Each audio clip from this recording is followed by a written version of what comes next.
দ্বিতীয়ত মুসআব বিন উমাইর হলো মক্কার যুবকদের মধ্যে সবচেয়ে বড় শিক্ষিত যুবক। সুবহানাল্লাহ বলেন। মক্কার যুবকদের যিনি নেতৃত্ব দিতেন তার নাম হলো মুসআব বিন উমাইর। আল্লাহর নবী কোরআন পড়তেন, মক্কার যুবকগুলো এসে আল্লাহর নবীর জবানে কোরআন শুনতেন। আল্লাহর নবীর জবানে কোরআন শুনে মক্কার যুবকরা কালেমা পড়ে মুসলমান হয়ে যাচ্ছে। আল্লাহু আকবার। একদিন আবু জেহেল চিন্তা করলেন, মুসআব বিন উমাইরের বাবার অর্থের অভাব নাই, সম্পদের অভাব নাই, ক্ষমতার অভাব নাই। মক্কার যুবকরা মুসআব বিন উমাইরকে ফলো করে, তাকে অনুসরণ করে, নেতা মানে।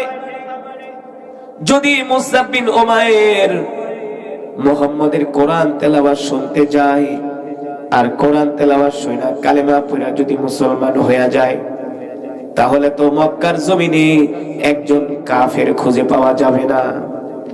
এটা হলো আবু জেহেলদের চিন্তা। কারণ এই পৃথিবীর মানুষগুলো সুন্দরের পূজারী।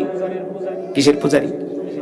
এই পৃথিবীর মানুষগুলো অর্থের পূজারী। যার টাকা আছে তার সব আছে, যার ক্ষমতা আছে তার সব আছে। ঠিক কিনা বলে? মক্কার লিডাররা, বড় বড় নেতারা চিন্তা করলো মুসআব বিন উমাইর হলো একজন শিক্ষিত যুবক, কবি স্বভাবের মানুষ, সুন্দর যুবক, তাকে মক্কার যুবকরা ভালোবাসে। সে যদি মুহাম্মদের কোরআন তেলাওয়াত শুনে কালেমা পড়ে মুসলমান হয়ে যায়, তাহলে তো আমাদের অনেক বড় সর্বনাশ হয়ে যাবে। তখন আবু জেহেলরা কি করলো?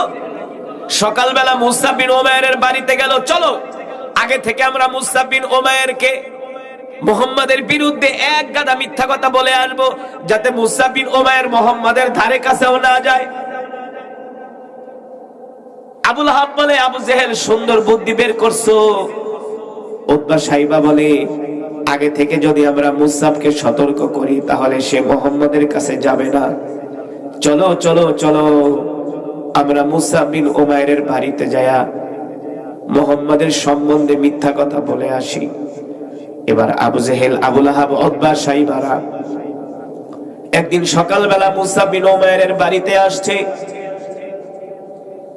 মুসআব বিন উমাইরের বাড়িতে এসে বলে, ইফতাহিল বাব, এ মুসআব দরজা খোলো।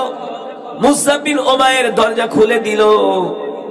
দেখলেন মুসআব বিন উমাইরের ঘরের সামনে আবু জেহেল, আবু লাহাব, ওলীদ ইবনে মুগিরা, আবু সুফিয়ানের মতো বড় বড় নেতারা, বড় বড়